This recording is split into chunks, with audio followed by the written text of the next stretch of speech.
Bonjour à tous et à toutes, nous sommes ravis de vous retrouver pour ce nouveau cycle sur l'espérance, qui je crois est un sujet tout à fait d'actualité, du moins si on en croit les échos que l'on reçoit. Voilà. Bon, voilà, c'est bien. Voilà. Donc, je suis Claudine Bénard. Je vous accueille donc au nom de BGP et je vais tout de suite laisser la parole donc à nos intervenantes que vous connaissez bien sûr, Anne Soupa qui est notre présidente, Christine Pedotti, qui sont toutes les deux des amies de longue date et des collaboratrices de longue date dans ce travail. Donc vous savez qu'elles sont cofondatrices du comité de la jupe, de la CCBF.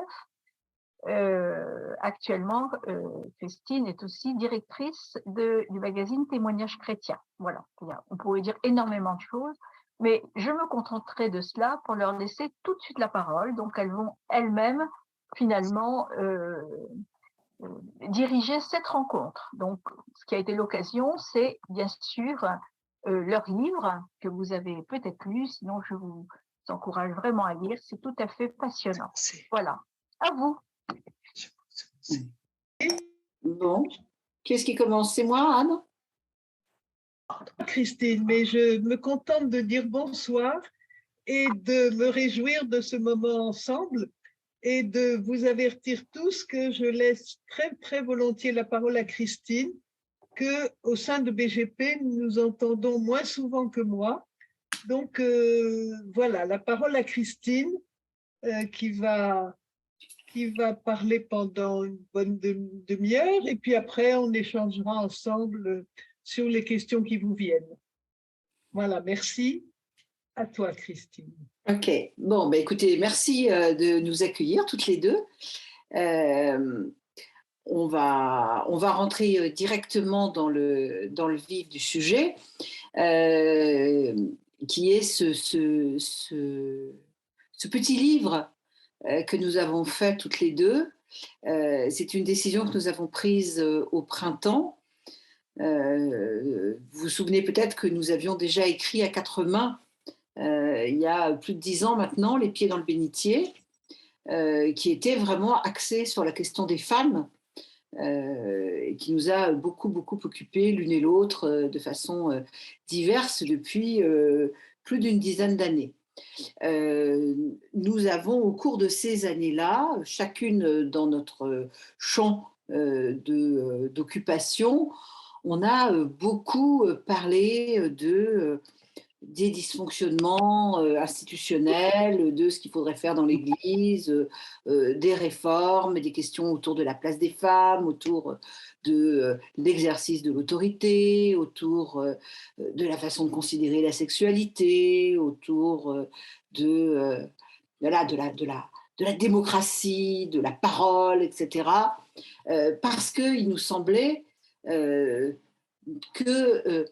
la question fondamentale qui était celle du message chrétien, de l'évangile, était finalement mise en péril par les dysfonctionnements que nous voyions dans l'institution de l'Église catholique qui, en France, est la principale institution chrétienne. Donc voilà, on a beaucoup fait, et puis la question le dévoilement de la situation des abus dans l'Église, abus de confiance, abus de conscience, abus sexuels, le mensonge institutionnel, la dissimulation, ont montré à quel point finalement les questions que nous posions dans l'organisation de cette institution, sur l'organisation du pouvoir, sa régulation, sur la place des femmes, à quel point en fait c'était des questions cruciales, puisque on voyait bien qu'au fur et à mesure des dévoilements, cette parole devenait de plus en plus difficile, de plus en plus difficile à entendre et à croire, hein, puisque finalement, le sujet principal de cette parole échangée entre nous, avec le reste du monde, entre la hiérarchie et nous, elle est placée sous le signe de la confiance. Elle devrait être placée sous le signe de la confiance. Son sujet, c'est la foi. Évidemment, quand la question de la confiance est brisée, quand la parole devient fausse, dissimulée, et devient un objet de mensonge, ben c'est l'ensemble de la parole qui est atteinte. Donc c'est vraiment le cœur de la chose. Le rapport Sauvé, l'année dernière, mettait en lumière le caractère systémique de ces abus et finalement ne dévoilait au bout du compte rien d'autre que ce que nous dénoncions depuis longtemps déjà. Quand l'hiver fut passé, l'hiver d'après le rapport Sauvé, nous nous sommes retrouvés, Anne et moi, à la campagne, dans une vraie discussion, parce qu'au moment du rapport Sauvé, on avait appelé un certain nombre de gens à réagir et nous leur avions, entre autres, demandé de contribuer financièrement à ce qui serait le début d'une reconstruction d'une structure de confiance. Et on leur avait dit qu'on en ferait quelque chose de cet argent qu'ils avaient mis à la disposition de cette action, que soit nous en ferions quelque chose, soit nous le donnerions aux associations de victimes. Parce qu'on voulait voir comment les choses se mettaient en place et comment, peut-être, avions-nous l'idée que l'institution, le système de l'institution, laisserait de la place à nous et à d'autres pour construire quelque chose. Force a été de constater au printemps, quand l'hiver fut passé, que rien ne se passait réellement et qu'il fallait prendre des décisions, puisqu'après tout, quelque chose nous avait été confié et qu'il fallait qu'on en fasse quelque chose. Au cours de cette sorte de retraite, toutes les deux, il nous a semblé que la chose qui était la plus urgente à faire, c'était de retrouver le cœur brûlant du christianisme. Qu'est-ce que c'est que ce message? Pour le dire de façon imagée, qu'est-ce que c'est que ce message qui fait courir les pèlerins d'Emmaüs, qui disent « N'avions-nous pas le cœur tout brûlant ?» Et c'est très singulier d'observer qu'en fait, alors qu'ils étaient attablés avec le Christ, au fond, ils partent en courant pour annoncer quelque chose à d'autres. Et on s'est dit, bah voilà, nous, on est là tout immobiles, désespérés. Nous sommes désespérés, nous sommes désappointés, nous nous sentons impuissants et impuissants. Il faut ajouter que ce printemps, nous étions sous le coup de l'épreuve de la guerre d'Ukraine et nous constations que tout à la fois, il y avait dans l'Église cette situation désolante et puis dans l'ensemble de la société, une espèce de lassitude, en fait, au-delà de la société française, hein, dans le monde entier, une forme d'inquiétude et de lassitude, comme on en avait, nous a-t-il semblé, peut-être jamais rencontré à l'échelle de nos vies, à Anne et à moi, depuis que nous sommes nés l'une et l'autre après la Seconde Guerre mondiale. Et que là, il y avait quand même un sujet, qu'on n'est pas, c'était pas une réflexion suspendue en dehors du temps, c'était une réflexion que nous avons menée alors que l'Ukraine se battait et alors que nous sommes dans les inquiétudes du changement climatique. Mais je dois dire que l'été terrible et torride que nous avons vécu nous a bien alertés aussi sur ce sujet. Et l'analyse que nous avons posée à ce moment-là, c'est de nous dire que le monde était dans une forme de panne d'avenir, qu'il y avait une crise de l'avenir, et que dans cette crise de l'avenir, le christianisme ne faisait pas ce qu'il a à faire, qui est son travail profond, sa vocation, qui est d'être le porteur de l'espérance. Et on s'est dit, mais qu'est-ce que c'est que l'espérance chrétienne? Qu'est-ce qu'on espère quand on est chrétien? Pourquoi est-ce que les disciples d'Emmaüs ont le cœur tout brûlant? Qu'est-ce qui les brûle? Qu'est-ce qui les habite? Et c'est autour de cette question que nous avons tenté, écartant résolument toutes les questions qui nous ont préoccupés au cours des 15 dernières années, toutes les questions institutionnelles, toutes les questions de réforme, toutes les questions sur la structure même de l'institution, de l'Église, des sacrements, de la doctrine, des dogmes. Rien d'autre que qu'est-ce qui nous fait courir, qu'est-ce qui nous ferait courir entre Emmaüs et Jérusalem, Anne et moi et vous. Qu'est-ce qui nous fait courir? Qu'est-ce que nous avons à faire dans cette idée-là? Et c'est le travail qu'on a essayé de faire. Alors, il faut être assez clair, quand on s'attelle à ce genre de travail, il y a deux hypothèses. Soit ça prend une vie entière, mais les deux nôtres sont déjà bien entamés, et on en fait 40 tomes, une somme, soit on fait quelque chose de tout petit, et compte tenu des circonstances, on a fait le choix de faire tout petit. Donc, on est dans un petit format à 180 pages, donc c'est vraiment tout serré. C'est un manifeste. Ça veut dire qu'on a essayé de lui donner une forme d'efficacité, de puissance. Et puis surtout, il nous a semblé que ce qui était important, c'est qu'on fasse quelque chose qui donne la parole et qui n'occupe pas toute la conversation. Pour que, en fait, ce soit une réflexion que nous menions toutes les deux et qui nous donne l'occasion d'entrer en conversation avec ceux et celles qui se poseraient les mêmes questions que nous. C'est-à-dire, est-ce que ça vaut la peine, le christianisme? Est-ce que ça sert à quelque chose?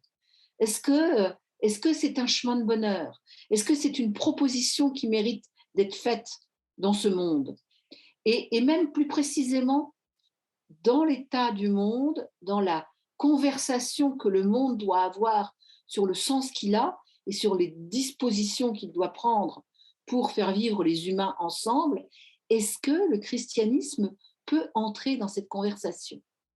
Alors, je fais un petit détour pour dire pourquoi est-ce que je dis le christianisme et pas l'évangile? Parce que, je veux dire, l'évangile est le fondement du christianisme, mais le christianisme, il s'est élancé à partir de l'évangile. Il a fait vivre des gens. Ce qui fait courir les pèlerins d'Emmaüs, ce n'est pas l'évangile, c'est une rencontre, c'est le Christ, c'est quelque chose qu'ils ont éprouvé, qu'ils ont expérimenté. Et cette expérience est une expérience qui a 2000 ans. Et on ne peut pas vivre comme si nous étions le jour de Pâques. Il y a, certes, pour chacun d'entre nous, il y a un caractère de nouveauté sans cesse repris dans cette bonne nouvelle évangélique, mais quand nous parlons du christianisme, je veux dire, nous nous sommes gardés, si je veux dire, d'une forme de littéralisme ou de fondamentalisme en disant il n'y a que dans l'évangile qu'on va trouver la vraie vérité, parce que comme si tout le reste, tout ce qui s'était passé depuis 2000 ans, était mal foutu, avait été perverti, vicié ou quelque chose comme ça. Pour autant, nous avons mis en exergue du livre une petite phrase qui nous tient à cœur à Anne et moi, qui est de dire « Si nous ne redevenons pas comme les premiers chrétiens, nous serons les derniers ». Et vouloir redevenir comme les premiers chrétiens, ça n'est pas faire comme s'il n'y avait pas eu 2000 années de passé, mais bien retrouver cet élan qui fait courir les disciples d'Emmaüs, dont, par parenthèse, Anne et moi sommes certains qu'il s'agit bien de Clopas et de sa femme, n'est-ce pas, Anne? Voilà. Donc, nous avons essayé de réfléchir là-dessus. Alors, on l'a fait dans la forme que nous avons choisie. Nous l'avons fait à deux voix. C'est-à-dire que si vous lisez le livre, ou si vous l'avez lu, vous avez entendu, chapitre après chapitre, au cours des 7 chapitres que nous avons écrits, vous avez entendu la voix d'Anne puis la mienne, ou d'abord la mienne, puis la voix d'Anne, se répondant. Et si nous n'avons pas choisi, comme nous l'avions fait dans les Pieds dans le bénitier, de fournir un texte qui était complètement lissé de nos deux voix, c'est parce que nous voulions bien, dans cette forme-là, donner le signe déjà que c'était une conversation et que les voix ne se fondaient pas, mais qu'elles s'additionnaient, qu'elles résonnaient l'une avec l'autre, et que c'était aussi une façon de dire que ce sont des voix qui attendent d'autres voix, qui attendent les vôtres. Au bout de ce parcours, qui est en 7 chapitres et qui s'achève, qui commence par choisir Jésus et qui se termine par aimer l'avenir, nous avons en conclusion dit ce que nous espérions faire. Et Anne, qui a le génie des noms, c'est elle qui avait inventé le comité de la jupe en son temps, cette nomination qui finalement est très efficace, a proposé l'expression maison de renaissance. Faire une maison de renaissance. Alors pourquoi une maison ? C'est intéressant l'idée d'une maison parce que une maison, c'est un endroit dans lequel on est hôte dans les deux sens du terme. On y pratique l'hospitalité en y étant reçu et en recevant. Donc, il y a une forme de mise en scène dans cette idée de maison et non pas on aurait pu dire comité de renaissance. Mais il nous a semblé que le mot maison était un mot plus juste. Il nous a semblé que l'idée d'une maison, c'est aussi quelque chose qu'on construit ensemble, qu'on bâtit. On peut faire des améliorations, des agrandissements, de la décoration. Voilà, donc c'est un lieu où on attend les gens, où on les accueille. Donc voilà pour l'expression pourquoi maison. Donc c'est un lieu de conversation, c'est un lieu où on espère qu'il y aura qu'il y a de la convivialité et puis de renaissance, parce que il nous semble qu'effectivement, compte tenu de l'état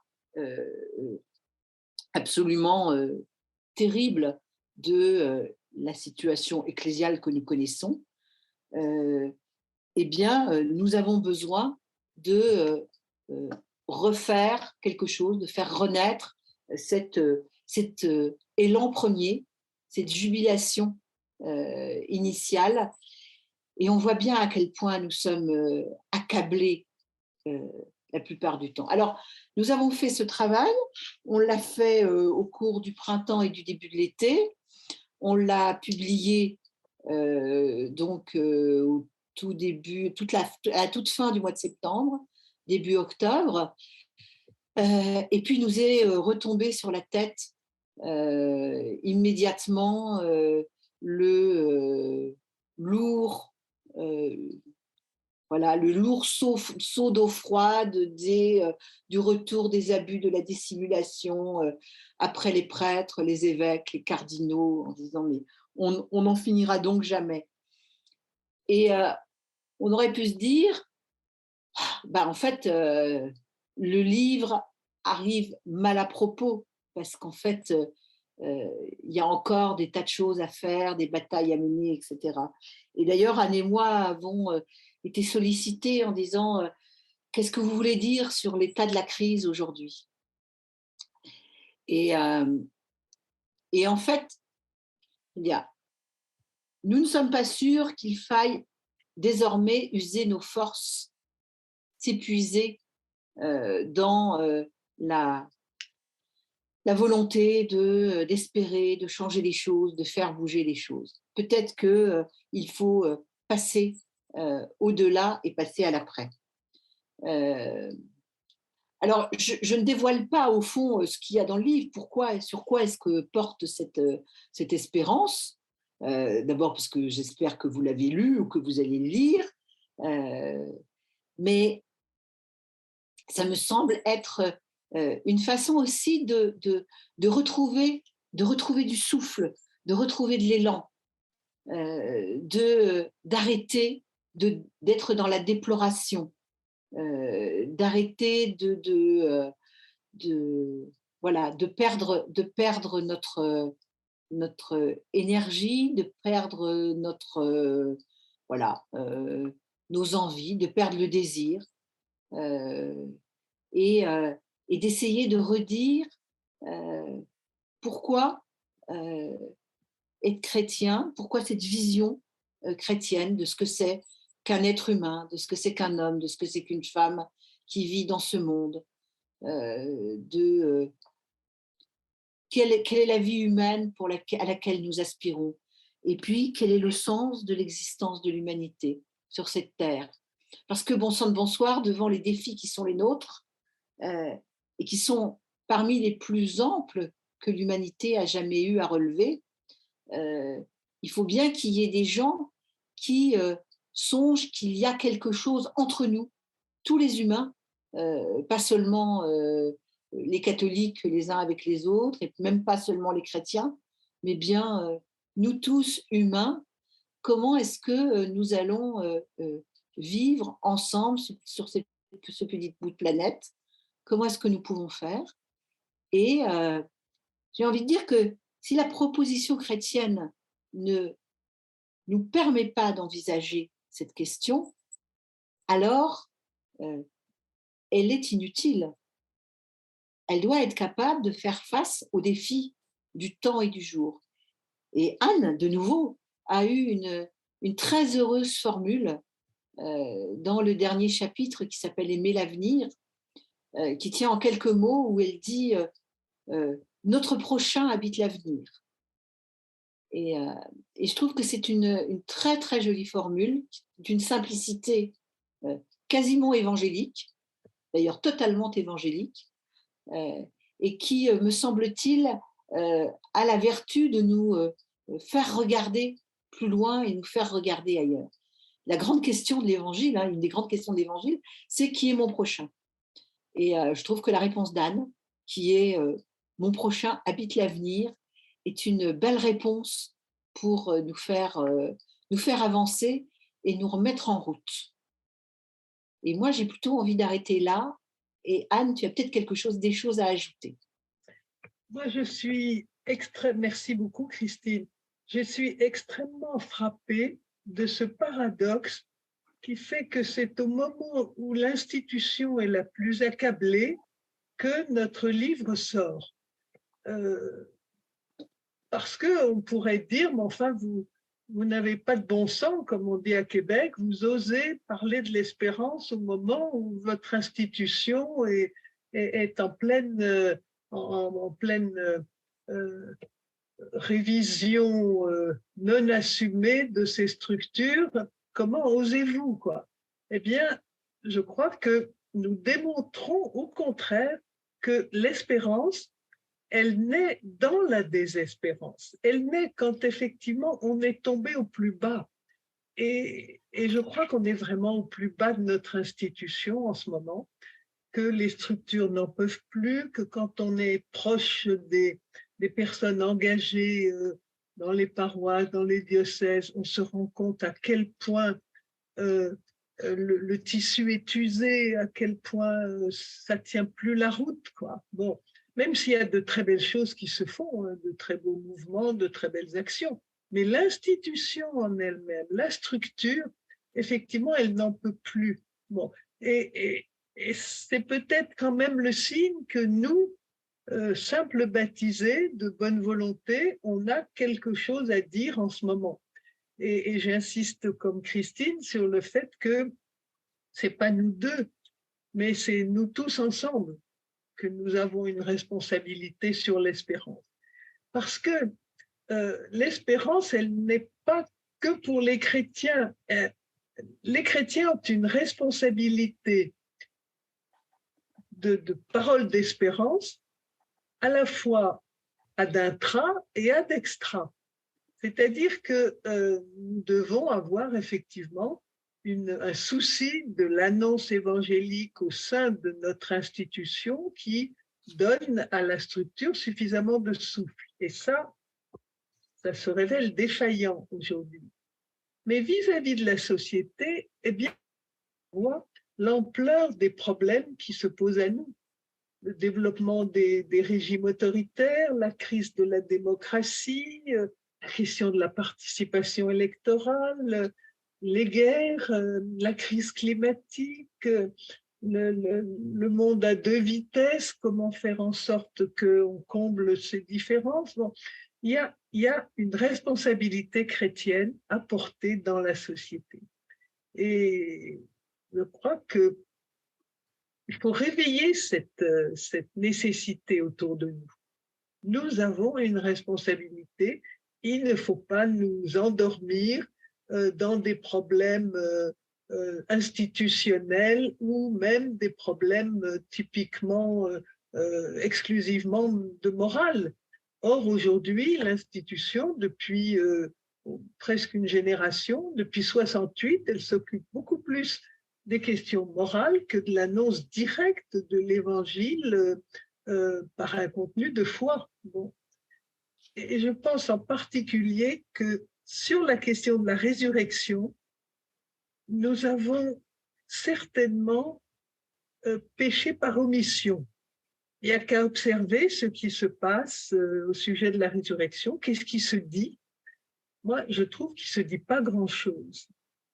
Regardez les homélies du jour de Pâques, bien souvent, elles éludent la question de la résurrection. Et pour vous dire comment moi je me positionne sur cette question-là, j'ai l'impression qu'avec le positivisme du 19e siècle, les catholiques se sont laissés embarquer dans la question du comment allons-nous ressusciter, alors que c'est une question sans réponse. Personne ne sait comment nous ressusciterons. C'est une question oiseuse. Et ce n'est pas la question des apparitions de Pâques. Elle ne se pose pas du tout comme ça dans les évangiles, la résurrection du Christ. C'est une question expérimentale et c'est une question de foi. Alors, qu'avons-nous dit depuis 50 ou 60 ans de constructif sur la résurrection? Moi, je trouve qu'on a dit trop peu de choses. Alors, effectivement, il y a un livre récent dont on m'a parlé, dont je cherche le nom, de Denis Moreau, je crois, bon, dont on m'a dit du bien, mais il n'y en a pas beaucoup. Bon. Alors, pouvons-nous à nouveau réhabiter cette question de la résurrection dont nous avons l'entière responsabilité? C'est le cœur de la foi chrétienne, c'est la première chose qu'on nous demande, c'est de savoir pourquoi nous avons cru. Si le Christ n'est pas ressuscité, vaine est votre foi, dit Paul. Bon. Donc, je ne fais que rappeler l'importance de cette question. On va en débattre ensemble avec certainement d'autres questions qui vous viennent et qui coulent de la prise de parole de Christine. Mais moi, j'attire juste l'attention sur notre responsabilité de chrétiens envers nous-mêmes, les catholiques, et envers la société. Bon. Voilà, c'est un peu la seule, la parole la plus importante que je voulais dire. Et je crois que ce serait bien qu'on ouvre le débat tous ensemble avec vos propres réactions. Voilà, donc il y a deux possibilités. Vous pouvez afficher une petite main pour dire que vous voulez prendre la parole, ou bien vous mettez un petit message dans la discussion, ou bien on est 41 quand même. Enfin, vous pouvez aussi lever la main, c'est aussi une possibilité. Alors, pour vous laisser le temps de creuser vos questions, j'ai envie de vous lire 10 lignes d'un auteur que vous connaissez certainement, qui s'appelle Olivier Py, un homme de théâtre, et qui a écrit quelque chose de très beau sur l'espérance. C'est tellement proche de ce que j'aurais aimé pouvoir dire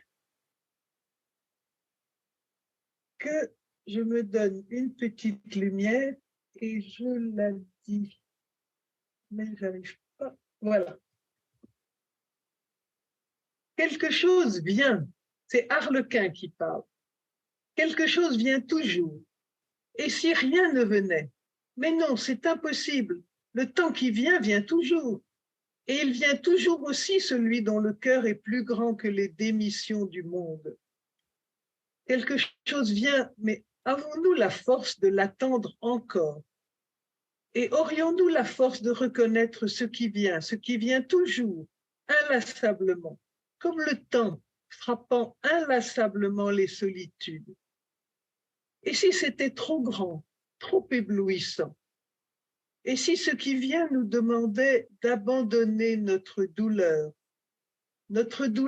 dans un temps où la douleur est notre seul visage? Je souffre, donc je suis, dit le consommateur, avant d'agrandir son horizon spirituel avec des objets inutiles. Oui, il faudrait attendre. Mais attendre quoi? Attendre ce qui vient. Il faudrait un ami très fidèle qui vous murmure à l'oreille cette phrase terrible: quelque chose vient. Voilà, c'est de Olivier Py dans un livre qui s'appelle Ma jeunesse exaltée. Il raconte, c'est du théâtre en fait. Voilà. Donc, je le mettrai sur le site pour que nous l'ayons, mais c'est une manière de vous laisser préparer vos propres interventions. Je commence? Allez. Oui, il me semble qu'à la lecture du livre, il y a une dimension que vous soulignez à de nombreuses reprises, et qui est la dimension de la relation entre les personnes. Et que peut-être ce que vous suggérez implicitement, c'est qu'une des façons de tenir l'espérance, c'est de maintenir la relation quoi qu'il en coûte. Est-ce que j'ai bien compris ou est-ce que c'est une mauvaise lecture? Je dis en 2 mots, Christine, tu reprends si tu le souhaites. Oui, je crois que la relation, c'est le fondement de tout ce que nous devons faire. Je cite souvent cette parole d'André Gouze. Nous, on nous demande qu'une chose, c'est de créer des liens. Bon. Donc oui, je crois que le lien, la relation, c'est essentiel. C'est lié à la phrase du Créateur au chapitre 2 de la Genèse: je veux lui faire une aide qui lui soit assortie. La grande vocation qui nous est donnée à nous tous, c'est d'être l'aide de l'autre, donc c'est d'être en relation. Oui. Christine, je te laisse si tu le souhaites. Non, je n'ai pas grand-chose à ajouter. On écoute la question de Jean-Louis, peut-être? J'ai noté d'ailleurs que dans le commentaire très rapide que vous faites, vous suggérez de cette phrase, vous suggérez que ce n'est pas seulement la femme qui est l'aide de l'homme, mais que la réciproque est vraie également. Bien sûr, bien sûr. Jean-Louis Loirat, peut-être? Ah oui, peut-être suis-je trop dans le faire et qu'allons-nous faire demain, mais ça c'est un de mes syndromes graves. En plus, je suis arrivé en retard. À la fin de votre livre, à la page 169, vous nous indiquez que vous avez l'intention de créer dès octobre 2022 une fondation pour la renaissance du christianisme. Voilà, qu'en est-il? Alors, ça, je peux répondre hein, en disant que on est en retard, comme tous les gens qui construisent des maisons. Hein. Donc voilà, on est en retard, c'est comme ça. Les entrepreneurs ne sont pas arrivés à temps, les matériaux, le permis de construire, bon bref. Voilà. Non, en fait, ce qui s'est passé, c'est qu'on a été... deux choses sont arrivées. D'abord, il y a parfois des impératifs dans les vies privées qui ralentissent le mouvement. Et voilà, c'est arrivé à l'une de nous. Et puis, ensuite, l'actualité a été violente. Donc, nous qui voulions nous écarter des affaires directes du catholicisme, des abus, etc., on a repris un grand saut sur la tête, un grand coup, etc. Il a fallu qu'on réponde un peu à ça.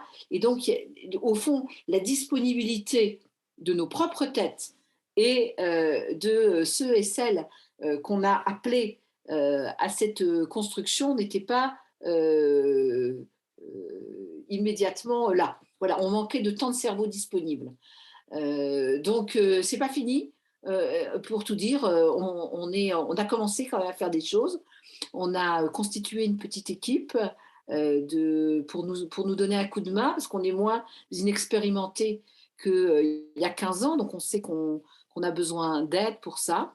Et ce qu'on veut constituer, alors je précise, qu'est-ce qu'on veut constituer? On veut constituer un double cercle dans cette maison de Renaissance. On veut y inviter des personnalités, je dirais des intellectuels de tout rang et de tout poil, qui sont dans un cercle de gens dont nous avons pensé que nous avions des analyses relativement, un diagnostic relativement proche. Voilà. Et qui nous semblait pouvoir être sollicités, parce qu'on s'est dit que compte tenu de l'état du chantier, il allait y falloir beaucoup de réflexion pour faire les choses et pour examiner toutes les questions. Donc Anne a souligné cette question, comment est-ce qu'on parle de la résurrection, comment est-ce qu'on dit les choses, etc. Et puis le deuxième rang ou le deuxième cercle, c'est d'étendre cette maison de Renaissance de façon plus large et de façon plus locale. C'est l'idée d'essaimer, c'est aussi de remettre des gens en route dans l'espérance, alors que pour l'instant, on a tous envie de se mettre la tête dans le sable et d'attendre que ça passe en espérant que ça va passer et qu'il y aura un après. Mais il n'y aura pas d'après si on ne le fait pas advenir. Donc voilà la réponse de ce que nous sommes en train de faire, en train de commencer à faire. Mais on a facilement 6 ou 7 semaines de retard sur notre timing. Est-ce que c'est une bonne réponse? Le timing, ça, c'est pas grave. Ça peut être, si c'est octobre 2023, peu importe. Mais ça, c'est les entrepreneurs de chez moi qui ne disent jamais à quelle année ils vont venir. Mais je voulais savoir ce qu'il en était et en quoi ça allait constituer et qui allait venir là-dedans et ce que vous alliez en faire. Voilà. Donc voilà le bout de réponse. Comment on voit un peu les choses. Alors, excuse-moi, Claudine, il y avait une question qui revient, qui contribue à la réponse qu'on peut faire à Jean-Louis.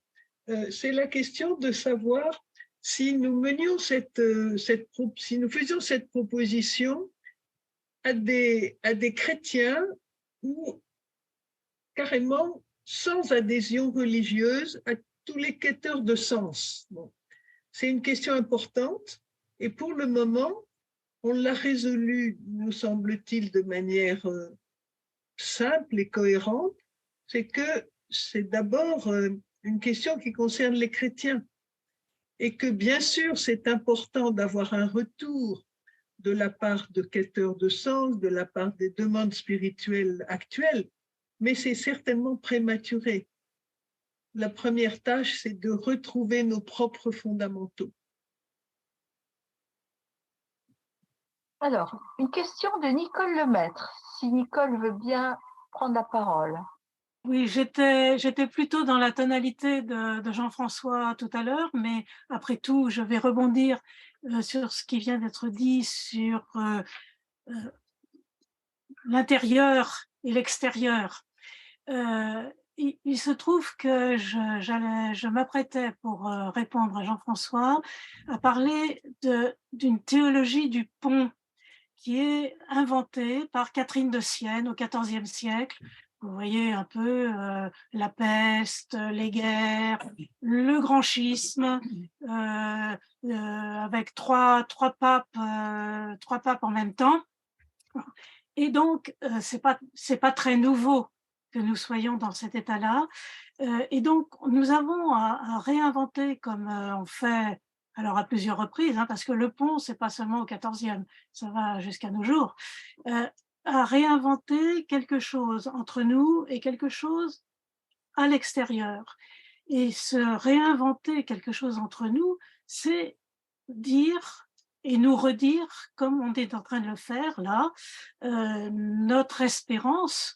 Après tout, nous avons les mêmes fondamentaux, nous sommes capables d'intervenir chacun dans son domaine pour dire l'espérance. Qu'est-ce qui me fait parler? Qu'est-ce qui fait qu'aujourd'hui, alors que j'aurais autre chose à faire, nous sommes ensemble, hein, par exemple. Si on ne prend pas confiance de ça, on n'aura pas confiance en nous. Bon, ça, c'est une première chose. Mais la deuxième chose, c'est que le monde avance dans une telle désespérance actuellement, et surtout les jeunes, hein, y compris les jeunes qui ont cru pouvoir s'embarquer dans les affaires d'écologie, etc., que nous avons à créer des ponts, et à créer des ponts à chaque fois qu'on le peut.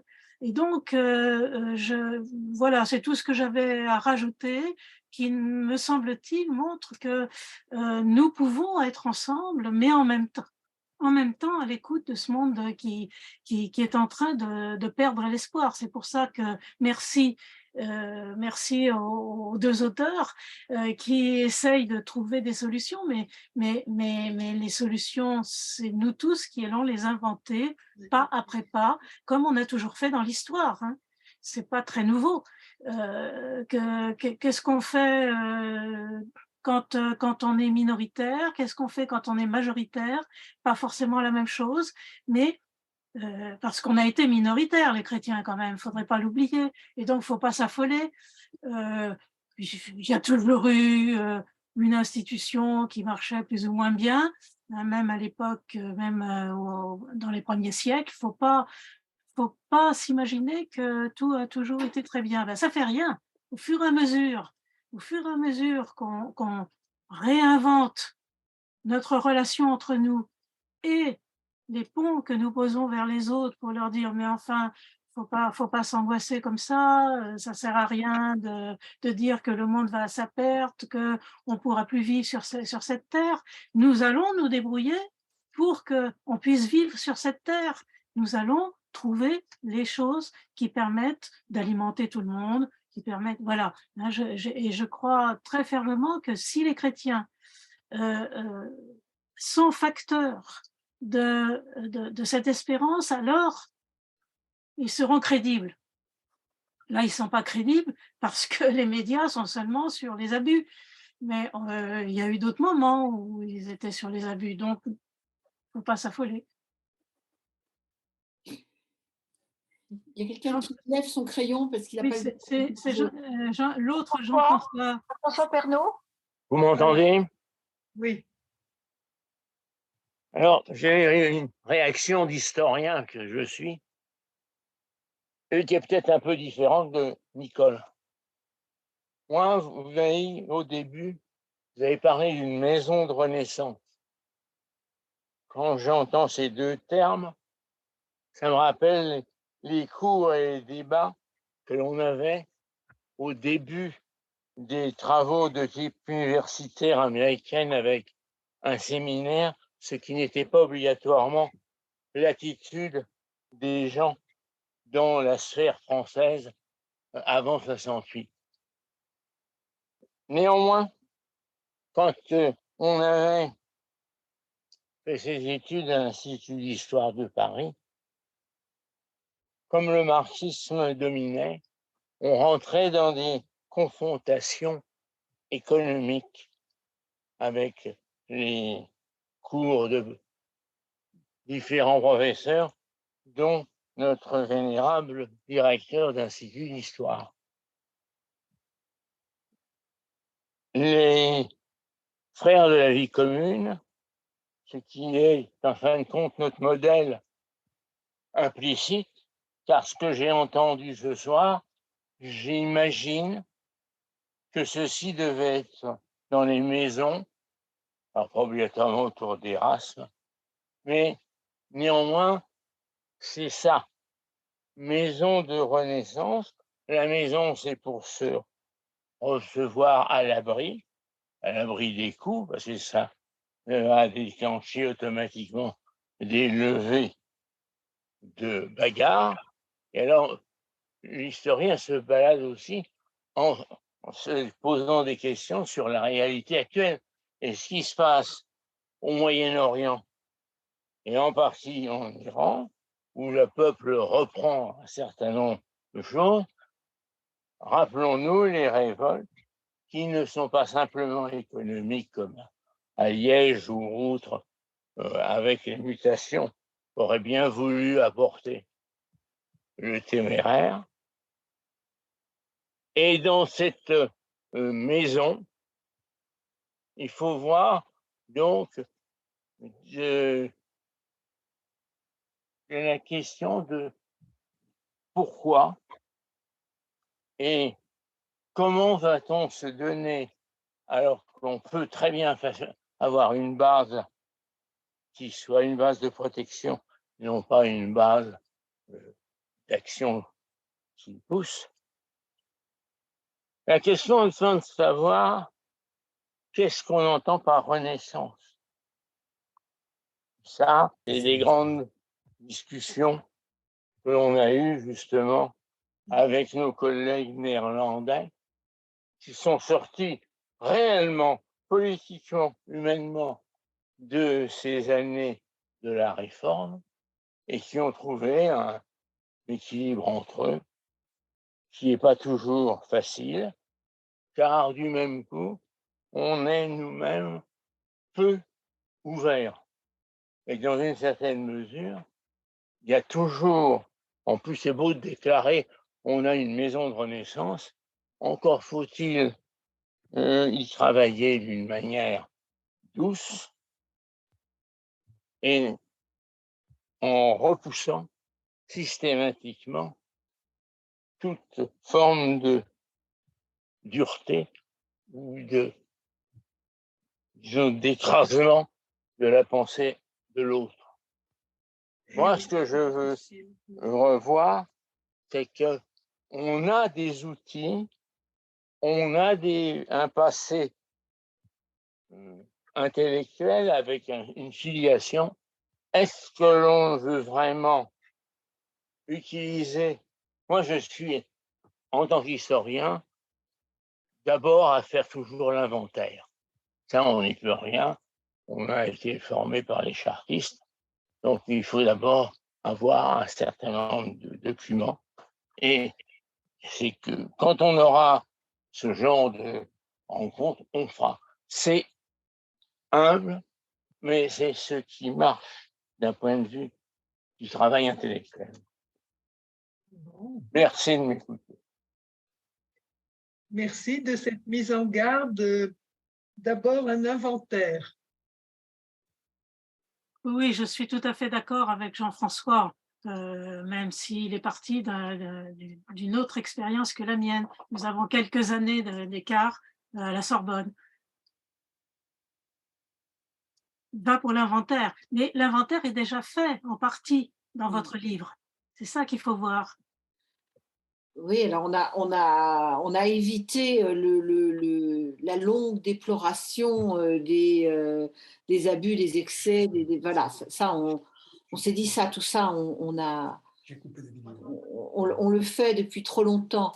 Et l'expérience que nous avons faite pour l'heure dans les conversations que nous avons eues, c'est de constater quand même qu'il y a une sorte je dirais, d'obsession sur l'idée qu'il faut réformer la machine et que, en fait, on est tellement obsédé par le dysfonctionnement qu'on oublie la raison d'être de la machinerie.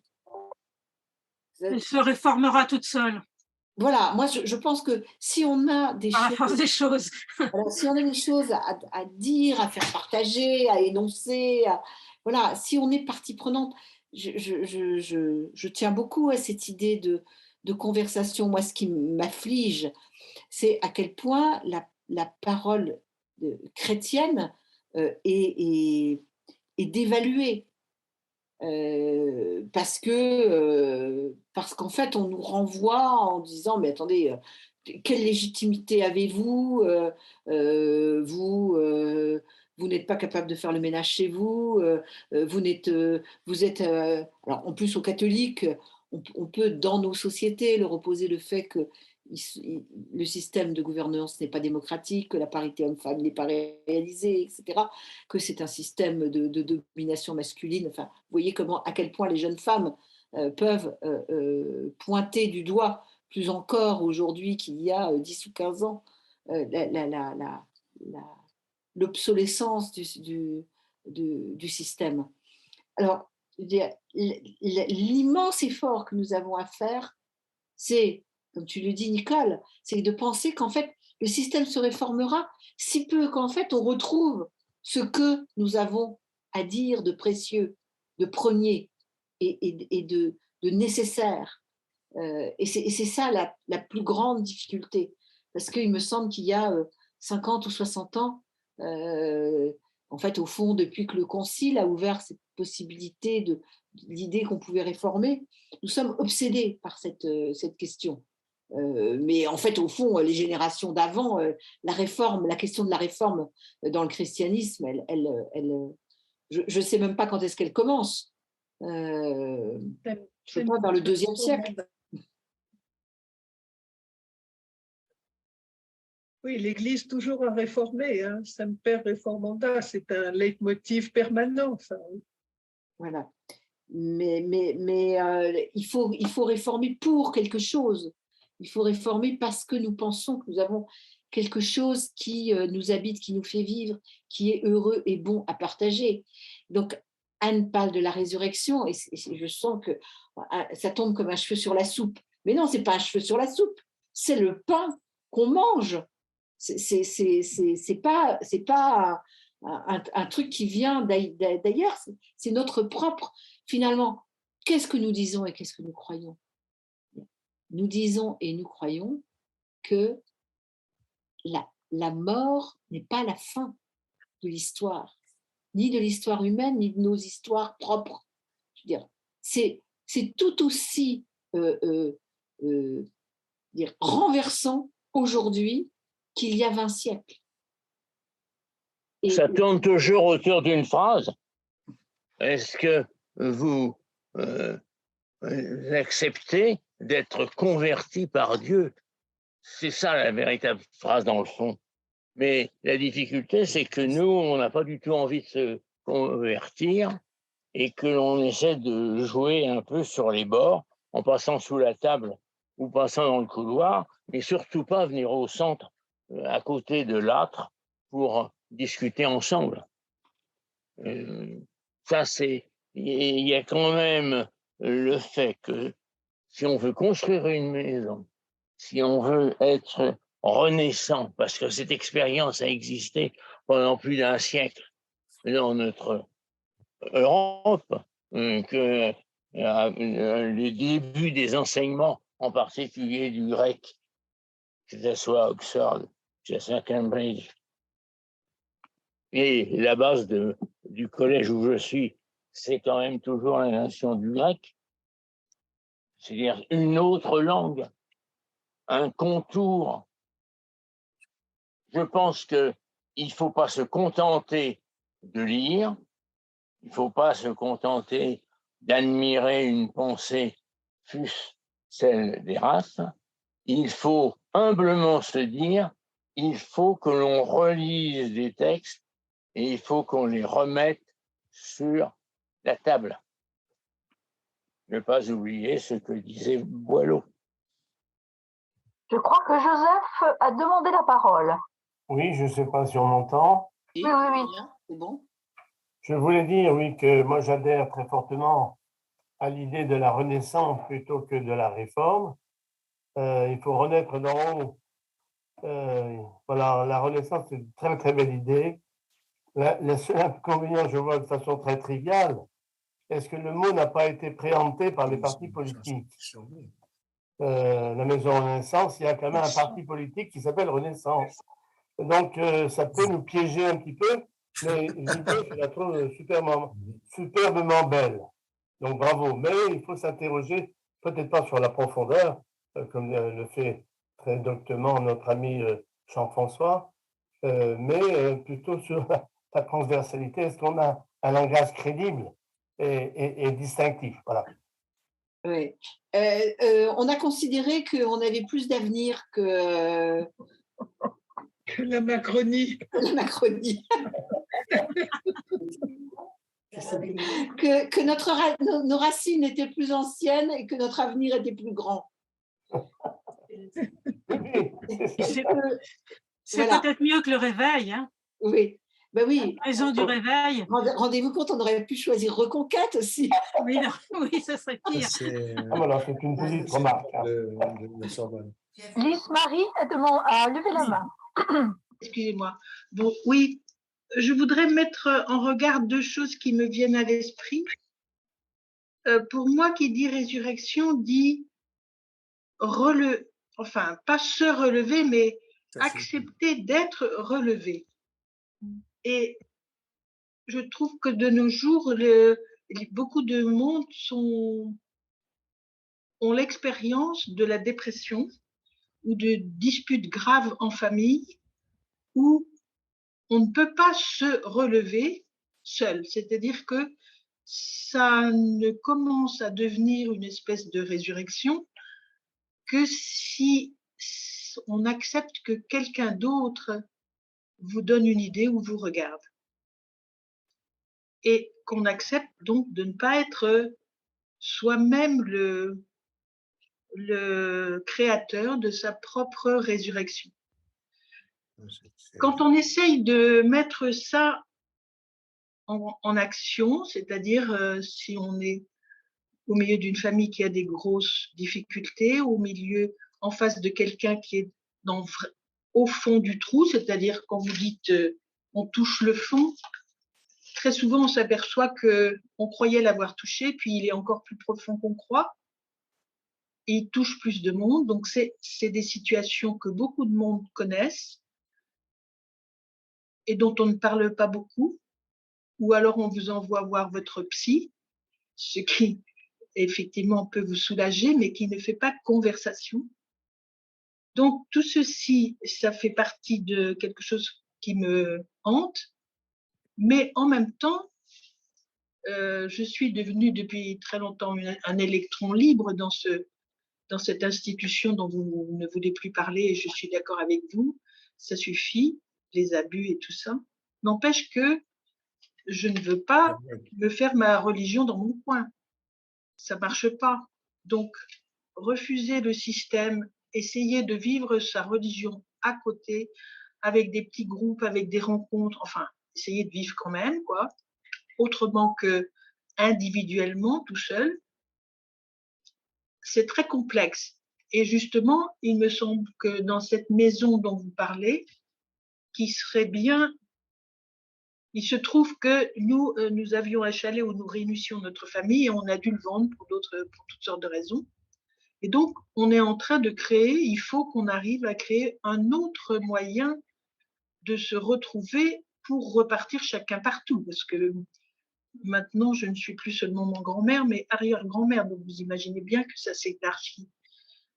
La vie ne s'écrit pas de façon linéaire.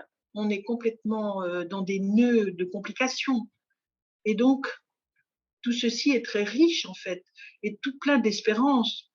Mais comment le traduire en christianisme, c'est-à-dire en église? Je me sens en dehors et je ne vois pas très bien comment je peux créer un lien avec quelque chose qui serait l'église du christianisme dans mon petit cercle, qui n'est finalement que déchristianisé, comme on dit.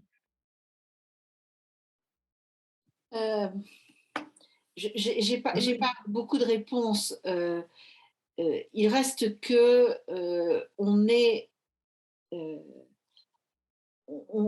a beaucoup de mal à se détacher d'une situation historique qui s'est déployée pendant très longtemps, qui est la situation du quadrillage paroissial, qui est un quadrillage géographique Et d'ailleurs, c'est une pitié, hein, dès qu'on est à la campagne, de voir toutes ces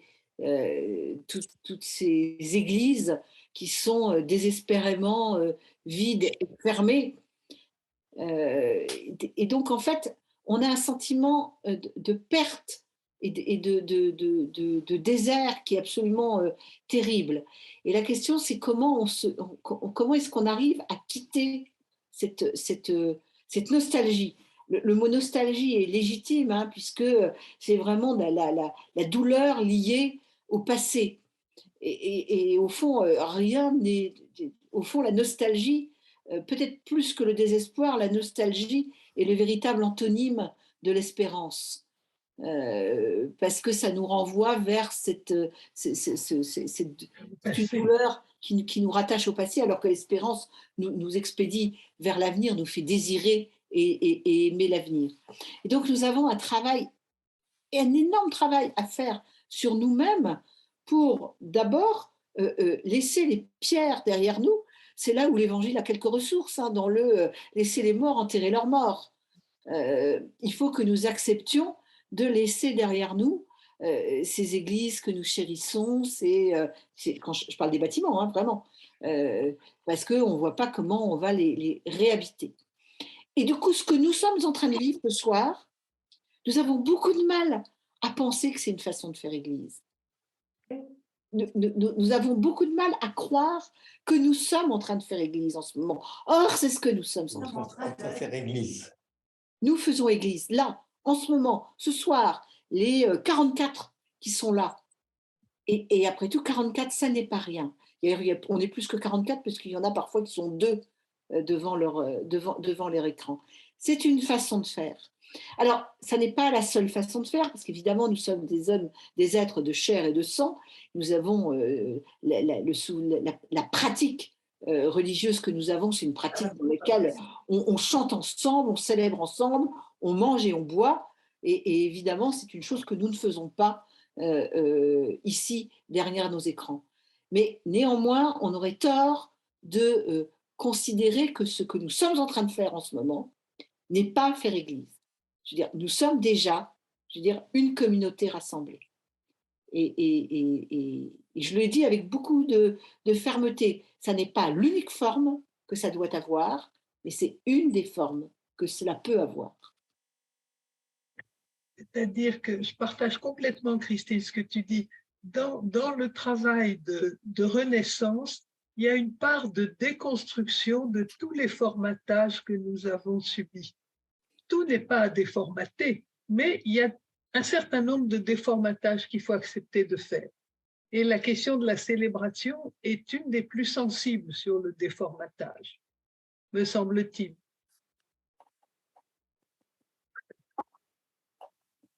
Alors, une question de Nathalie Bresson. Nathalie. Oui, je voulais dire, alors j'ai pris un peu la conférence en cours, mais je suis arrivée au moment où Anne parlait de la résurrection en disant, mais finalement, le discours est pauvre. Enfin, je pense qu'effectivement, quand même, la promesse que le Christ nous a fait, c'est que on n'allait pas mourir comme ça. Et je rejoins Christine qui parle de qu'est-ce qu'on a à dire en fait, quelle est la promesse qu'on a à dire. Si c'est qu'on va ressusciter, qu'est-ce que ça veut dire? Parce que effectivement, si on s'en tient à la science, c'est plus du tout recevable. Et puis tout l'art, la peinture, tout ça nous a toujours montré des images de résurrection. Qu'est-ce que ça veut dire si c'est notre bien précieux?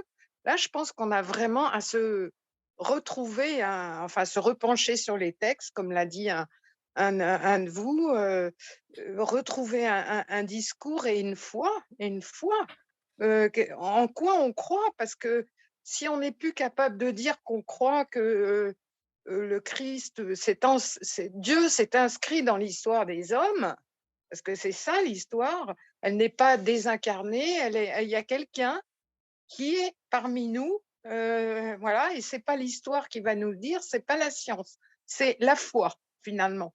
Donc c'est quand même très fort et ça se heurte évidemment au discours scientifique. Donc, il faut trouver la façon d'exprimer qu'est-ce que ça va représenter comme espérance.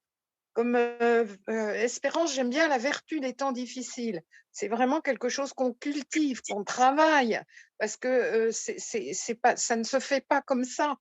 Oui, pour moi, c'est un travail en fait. Hein. Donc, comment on va faire pour, j'allais dire, croire à cette résurrection, croire que la mort n'est pas la fin de l'histoire, comme je crois que c'est Christine Ouad qui disait ça, et que c'est pas la fin de nos histoires individuelles. C'est quand même un énorme morceau. Moi, personnellement, c'est ça qui m'intéresse. Les histoires de l'Église, j'avoue que j'en suis très détachée. Je suis très détachée de la structure paroissiale depuis très longtemps, et pourtant, je me sens profondément ancrée dans la croyance chrétienne. Enfin, j'ai monté des petits groupes, enfin, je continue d'autres formes d'église, bien sûr. Et je crois aussi que nous sommes, quand on est comme ça dans des groupes, à réfléchir, oui, l'église est là pour moi. C'est absolument évident. Voilà, j'ai terminé. Je crois, Nathalie, que la question de la résurrection se travaille et s'approfondit avec la question de la foi, comme vous veniez de le souligner, et que c'est en confessant la foi qu'on comprend mieux la résurrection. Et il me semble qu'une des tâches vraiment prioritaires que nous devrions avoir, c'est celle de la confession de foi, c'est-à-dire dire sa foi, en faire le tour, la creuser, l'habiter et la mettre en mots en lien avec d'autres. Voilà. Je crois que là, il y a un très gros travail et mieux nous croirons, mieux nous saurons ce qu'est la résurrection, me semble-t-il. Donc, il faut beaucoup avoir des petits groupes, pour moi, où on peut justement éprouver ça, enfin, faire cette expérience-là, comme tu dis. Dire sa foi, qu'est-ce que c'est? Enfin, donc, c'est en la disant qu'en petit à petit, on commence à en trouver les contours, justement, la creuser. Moi, je voudrais dire que je ne crois pas que ce soit plus difficile pour nous que ça ne l'était à Jérusalem en 30. Hein, où, je veux dire, finalement, qu'est-ce que les évangiles nous racontent? Ils nous racontent l'extrême difficulté qu'il y a à dire cette expérience, à rendre compte de cette expérience de la résurrection. C'est des textes qui sont balbutiants. C'est des textes qui sont complexes, c'est pour ça d'ailleurs qu'on ne les épuise jamais, puisque finalement, ils rendent compte d'une expérience, donc d'une réalité que les mots ont du mal à cerner. Donc au fond, c'est toujours quelque chose qui est, on tourne autour, on passe à la lisière de cette expérience. Évidemment, moi, j'ai ma chouchoute dans cette affaire, c'est Marie-Madeleine. Je la trouve formidable, Marie-Madeleine, parce que elle cherche tellement le corps de celui qui est mort que quand elle le trouve vivant, elle ne le reconnaît pas. Parce qu'on ne reconnaît pas un vivant quand on croit qu'il est mort, évidemment, c'est une évidence. Et le texte a une réalité qui est extraordinaire, puisqu'en fait, elle demande à Jésus lui-même ce qu'on a fait du corps du Seigneur. Parce qu'elle ne peut pas envisager que ce soit le Seigneur. Je crois que ce n'est pas plus difficile aujourd'hui que ça ne l'était dans le temps dans les premiers temps. Et ben, peut-être que de nouveau, on va un peu balbutier, un peu bégayer. Sauf que, je précise, c'est que comme en fait, on nous a dit qu'il suffisait de réciter les mots du credo, de la doctrine, de je ne sais pas quoi, mais ces mots sont comme des bâillons qu'on nous a mis dans la bouche. Il faut qu'on les crache pour réussir à redire quelque chose qui est notre intime conviction, notre expérience. Or, qui entre nous n'a pas fait l'expérience parce qu'il a fait l'expérience de la mort des proches, parce qu'il a fait une expérience intime de résurrection, alors qu'en fait, il se sentait mort à l'intérieur et qu'il a découvert qu'en fait, il y avait une ressource de vie. Enfin, nous avons beaucoup, beaucoup de ressources pour en dire quelque chose que nous n'utilisons pas tellement nous sommes bâillonnés par la peur de dire à côté, de dire les mauvais mots. Voilà, donc dans cette maison, c'est pour ça que dans cette maison de Renaissance, il est souhaitable qu'il y ait de la conversation pour que dans cette conversation s'exprime autant qu'il est possible et peut-être avec des gros à peu près ce qui nous habite et ce qui nous fait vivre. Ce sera toujours de l'à peu près. Il y a des personnes, à mon avis, que je trouve extraordinaires là-dedans, c'est un peu les convertis. Je ne sais pas si on peut s'appuyer sur eux, mais quand on rencontre des gens qui sont convertis ou ils ont le feu littéralement, un peu comme peut-être ceux qui ont approché le Christ. Mais je pense que nous, on a tellement vécu à l'intérieur du sérail que voilà, on n'a jamais lâché. Mais ceux qui viennent de l'extérieur, qui ont fait une vraie rencontre, qui les a complètement bouleversés, je trouve que c'est très intéressant de les écouter, en tout cas. Hein. Pour moi, je trouve qu'ils me donnent aussi, je reçois leur influx, enfin. Mais c'est bien pour ça, Nathalie, qu'en fait, on nous demande d'être en état de conversion permanente.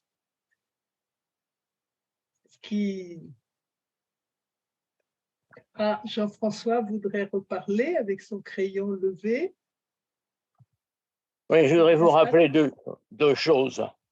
Cette maison, toujours j'en viens, parce que là, il y a une expérience avec multisources. C'est tout simplement les frères de la vie commune. Il faudrait voir de quelle manière nous sommes interrogés par ces textes du temps, justement, des intellectuels des Pays-Bas, mais sans aussi tomber dans le piège. Car pourquoi, en fin de compte, Erasme ne réussit-il pas à transformer les hommes? C'est qu'il n'est pas Dieu, c'est pas lui qui a offert sa vie pour notre salut. Tandis que ce qui est intéressant, c'est que ceux qui vivent en commun, en partageant effectivement la parole de Dieu, il y a peut-être quelques espérances à avoir qu'on comprendra mieux. Il n'y a pas immédiatement, d'abord, c'est vrai qu'il faut laisser Dieu nous convertir, il faut laisser un certain temps se faire. Et qu'est-ce que fait le Christ à la table d'Emmaüs? Il faut revenir aux fondamentaux. On disait, pour moi, soyons positifs, reprenons l'expérience d'Emmaüs. Le Christ ne s'impose pas pour faire un cours magistral, mais néanmoins reprend l'expérience de toute la vie du peuple de Dieu et de la promesse pour arriver justement au passage de la communauté juive, celle du Premier Testament, pour passer, après l'expérience de la constitution des groupes chrétiens, et nous savons bien qu'il y aura des dénonciations, il y aura des trahisons, et il y a aussi des gens qui seront de parfaits témoins. Donc il faut tenir les deux et faire un petit travail parfois, le travail intellectuel, qui est de prendre une feuille de papier, de prendre un chapitre des Actes des Apôtres et essayer de comparer les éléments positifs, les éléments négatifs, pour qu'il y ait un vrai dialogue. Et puis sinon, il ne faut pas oublier, il y a à la fois effectivement ceux qui rompront complètement avec l'Église, et Dieu sait s'il fait avoir du courage pour être avec les cardinaux des cantons suisses, ce que j'étais en train d'étudier cet après-midi. C'est quand même très dur. Et quand je vois ce qui se passe à Sion, dans le diocèse de Sion, je me dis que de ce côté-là, il n'y a pas grand-chose de changé la fin du Moyen Âge non plus. On est plus proche de la bataille de Marignan. Alors, Jean-François, l'autre Jean-François demande la parole. Oui, c'est pour revenir au sujet de la maison, parce que cette maison que vous proposez de bâtir, elle est dans une cité. Et Père Église, c'est aussi reconnaître qu'elle est dans une cité. C'est pour ça que j'apporterai quand même une petite nuance par rapport à ce que vous avez dit, Christine, parce que c'est vrai que d'une certaine façon, le credo nous bâillonne, mais en même temps, il a quand même le mérite de faire reconnaître quelles sont les autres maisons de la cité. Si on n'utilise pas cette voie-là pour exprimer une certaine forme d'unité qui va au-delà de la maison, il faut trouver autre chose. Et, finalement, quand le credo s'appelle le symbole, il est plus admissible parce qu'évidemment, c'est ce qui nous tient ensemble. Après, on va pas se disputer là-dessus. La seule chose, c'est quand en fait, et on voit bien que c'est un mouvement que nous avons, qui est de dire, en fait, nous ne pouvons rien dire d'autre que les mots autorisés. Et là on devient, on entre dans une forme, je dirais, quasiment magique, où si on ne dit pas les bons mots qu'il faut au bon moment, on dit pas la bonne chose. Enfin, et croire que nos mots saisissent la chose. Hein. Dans le petit livre, on a un chapitre qui s'appelle « Laissez Dieu nous échapper ». C'est un chapitre auquel on tient beaucoup, Anne et moi. C'est que la première chose, c'est que Dieu nous glisse entre les mains, et ça s'est bien, et il échappe à nos mots.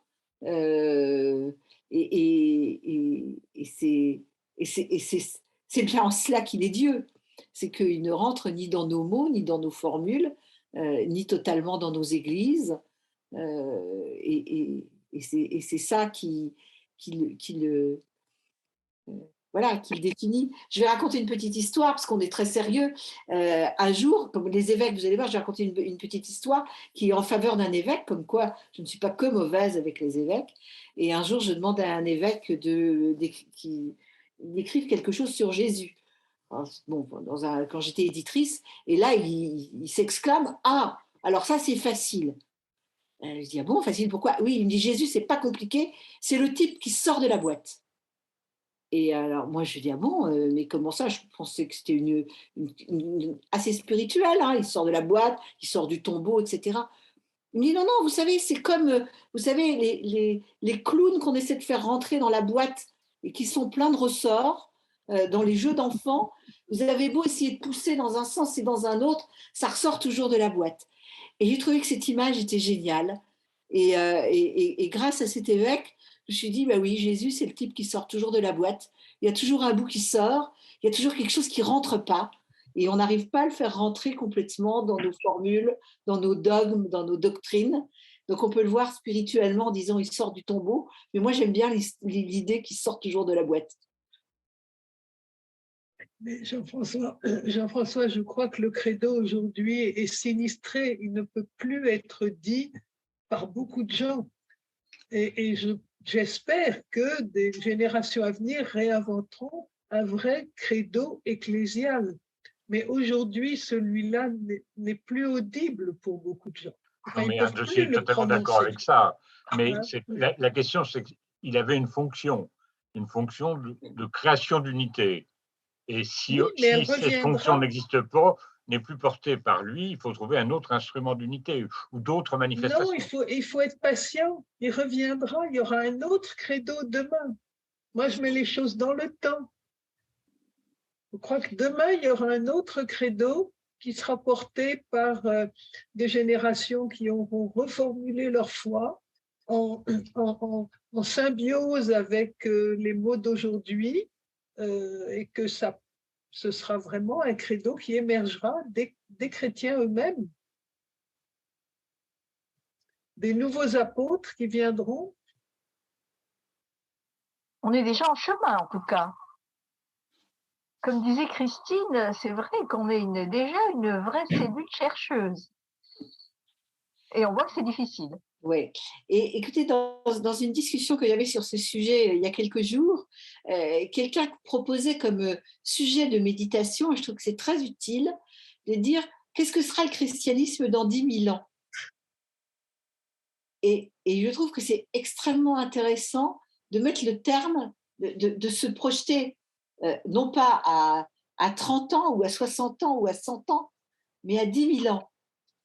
Parce que tout d'un coup, ça nous met au début du christianisme, évidemment, par rapport à 10 000 ans. Et je trouve que c'est un exercice mental et quasiment spirituel qui est extrêmement intéressant, parce que ça illustre ce que dit Anne en disant d'autres credos viendront, parce qu'évidemment, dans 10 000 ans, nous ne pouvons rien prédire de la forme, du langage, etc., etc. Et donc, je trouve que c'est juste comme jeu intellectuel, se dire, le christianisme dans 10 000 ans, c'est quoi? Est-ce qu'il y aura toujours des disciples de Jésus dans 10 000 ans? Est-ce qu'il y aura une communauté de disciples de Jésus-Christ dans 10 000 ans? Voilà. Et moi qui ai écrit ma naissance à la littérature, c'est d'écrire un roman qui s'appelle Vatican 2035, hein, qui projetait en 2035. On n'y est pas encore, mais là, à projeter à 10 000 ans, ça donne une autre perspective. Hein.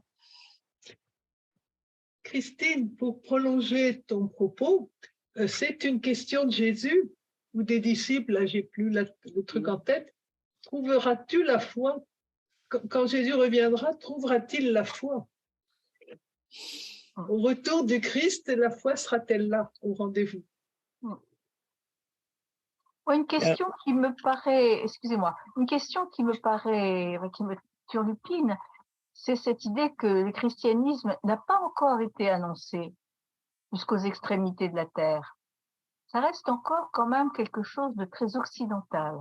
Et il me semble qu'effectivement, il y a là un avenir dans cette idée qu'on va aussi, avec les autres cultures qui sont très loin des nôtres, on a dans ces cultures non pas simplement à répéter nos mots, mais à inventer avec eux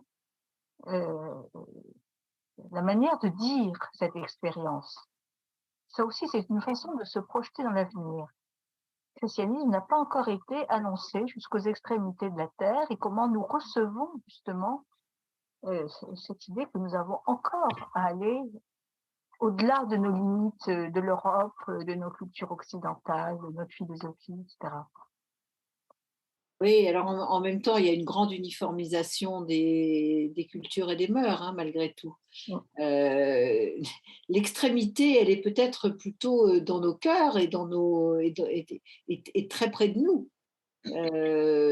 L'étrangeté, elle est peut-être pas en Corée, hein, ou au Bangladesh. L'étrangeté, elle est peut-être en bas de notre rue. Elle est peut-être dans la chambre à côté de la nôtre. Elle est peut-être chez nos petits-enfants. Aussi, bien sûr. Je me permettrai de rappeler qu'on a déjà cette expérience de dialogue, puisqu'on a 2 versions du credo. Donc déjà, si on travaillait pour voir comment est rédigé le texte des symboles et le grand credo de Nicée, ça nous permet de commencer à faire fonctionner notre mémoire. Alors, comment on se met au travail? Qu'est-ce que vous nous proposez? Alors, on va vous proposer des choses, c'est-à-dire que quand on aura quelques éléments, alors c'est très pratique, hein, la maison, elle va commencer plutôt dans la forme que nous avons là, c'est-à-dire dans la forme de rencontres, de temps de réflexion, qui seront en partie pas physiques, parce que c'est vrai que c'est très utile, et qu'après tout, cette expérience que nous avons faite de pouvoir nous parler aussi aisément à plus de 40 sur un rendez-vous un soir comme ça, c'est une incroyable facilité dans laquelle on peut commencer à travailler. Donc, c'est évidemment par là qu'on va commencer. Et puis, peut-être qu'il faudra aussi faire des choses comme se rencontrer pour de vrai, pour boire et manger ensemble, et puis pour marcher ensemble, puisque un des chapitres que nous avons, c'est redevenir nomade. Ça suppose peut-être de marcher un peu. Voilà, donc c'est voilà toutes les idées que nous avons. Et je dois préciser que nous en avons une très clairement, c'est que on espère avoir assez de force pour mettre des choses en route, mais on ne compte pas en avoir plus que pour mettre les choses en route. C'est-à-dire que notre ambition, c'est de laisser les clés très, très vite. Ah, vous allez me dire, voilà, mais comme de toute façon, on a l'intention de fermer ni les portes ni les fenêtres, ça sera très facile de laisser les clés. Mais voilà, c'est vraiment une... Voilà, on veut donner le coup de collier de l'initiative et on espère que ce sera voilà, repris en main et repris en charge. Voilà. Et puis, nous avons aussi un questionnement qui nous habite beaucoup, qui est qu'est-ce qu'on fait avec les générations plus jeunes, de jeunes chrétiens, qui sont finalement assez actives et comment en fait on leur dit qu'il y a de la place pour eux, que c'est même leur place à eux et finalement bien plus leur place que la nôtre. Et donc ça, je veux dire, quand je parlais d'étrangeté, je pensais en particulier à eux. Parce que c'est vrai qu'ils nous semblent parfois voilà, appartenant à un temps et à des cultures qui nous sont un peu éloignées. Voilà, donc on a ça en chantier. Voilà, on les rencontre un peu, on leur a parlé et on voit comment ça réagit.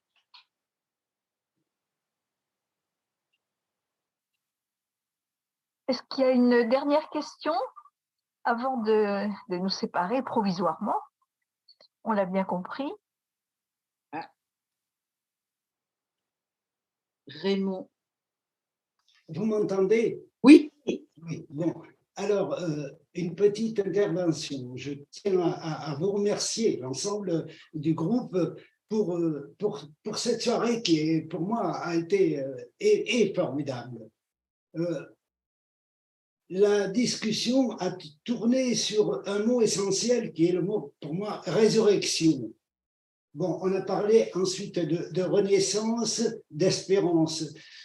Tout ça fait partie de la résurrection. Mais pour moi, la résurrection n'est pas passée, elle est là, elle est présente, la résurrection. C'est nous qui la faisons vivre avec le Christ qui est ressuscité. Il n'est pas mort, il est là. Donc, cette résurrection, moi je l'ai sentie ce soir à travers les différents témoignages et ce qui a pu être dit. Donc voilà, je voulais simplement dire cela. Et je suis partie prenante pour continuer cette discussion que je trouve formidable. Alors, pour la petite histoire, je suis un lecteur de témoignages chrétiens depuis 30 ou 40 ans facilement. Donc, et fidèle depuis. Hein. Voilà. Et un grand merci. Je n'avais jamais rencontré ensemble Madame Soupa et Madame Pedrotti et ça me fait plaisir de vous voir. Je ne vous avais jamais vu par des photos. Merci à vous. Hein. Merci et bonne soirée. Ouais. Voilà. Eh bien, je pense que sur cette belle affirmation, nous pouvons peut-être nous quitter. En tout cas, merci.